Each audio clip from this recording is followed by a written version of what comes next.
2009मा एउटा private intimate video online र मिडियामा फैलिएको थियो। मिडियाले त्यसबेला यो भिडियोलाई नेपालको नै सबैभन्दा ठूलो स्क्यान्डल अर्थात् काण्ड बनाएको थियो। त्यो भिडियोमा भएको केटी अरू कोही नभएर नाम चलेकी एक्ट्रेस नम्रता श्रेष्ठ थिइन् भन्ने कुराहरू फैलिन थाल्यो र उनको साथमा डीजे तान्त्रिक तथा किचामान चित्रकार थिए भन्ने कुरा पनि थियो। त्यस घटनापछि नम्रताले खुलेर आफ्नो डिप्रेसनसँगको लडाईँलाई मिडियामा व्यक्त गरेकी थिइन्। नम्रता श्रेष्ठले आफ्नो फिल्महरूतर्फ देखाएको आफ्नो डेडिकेसनका कारण उनी दर्शकहरू बीच निकै नै पपुलर थिइन्। आफ्नो छिरा मुभीको लागि आफ्नो कपाल काट्नु होस् या पर्सनल लाइफको लागि होस्, नम्रता श्रेष्ठ सधैँ मिडियाको आँखा अगाडि नै हुन्थिन्।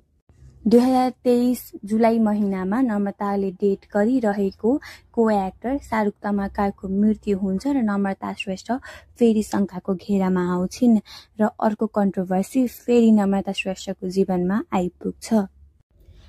#माया फिल्मको सक्सेसको लागि नम्रता श्रेष्ठको सजेसनमा एउटा ईश्वर अधिकारी नामक तान्त्रिकसँग निर्देशक राजीव गुरुङ, शाहरुख तमाकर र नम्रता श्रेष्ठ आफै भएर सिन्धुपाल्चोकको डोलाघाट गएका थिए। बेलुकाको समयमा डोलाघाटको शिव मन्दिरमा तीनैजनाको प्रस्तुतिमा उनीहरूले पूजा पनि गरे। डोलाघाटको मसान घाटमा रातिको 12 बजेको बेला विशेष पूजा राखिएको थियो, तर तान्त्रिकको भनाइ अनुसार राजीव आफ्नो होटेलमा नै बसेका थिए। पछि राति 12 बजेको पूजाको बारेमा पुलिसले सोध्दा तान्त्रिकले राजीव गुरुङको ग्रह पूजा गरेको भनेर झुटो पनि बोलेका थिए। डोलाघाटको मसान घाटमा रातिको 12 बजे भएको त्यस विशेष पूजामा नम्रता र शाहरुख मात्र प्रेजेन्ट थिए र कहिले पनि मासु नखाने र अन्धविश्वासमा नपर्ने शाहरुखले त्यस पूजाका निम्ति काटिएको कालो बोकाको मासु होटेलमा आएर पकाएर खान्छन् र तान्त्रिकले दिएको कालो धागो पनि लाउँछन्। शाहरुख तमाकारको मृत्यु र कालो जादुको घटनालाई हामीले नम्रता श्रेष्ठसँग जोड्ने कुनै पनि एभिडेन्सेसहरू प्राप्त भएको छैन।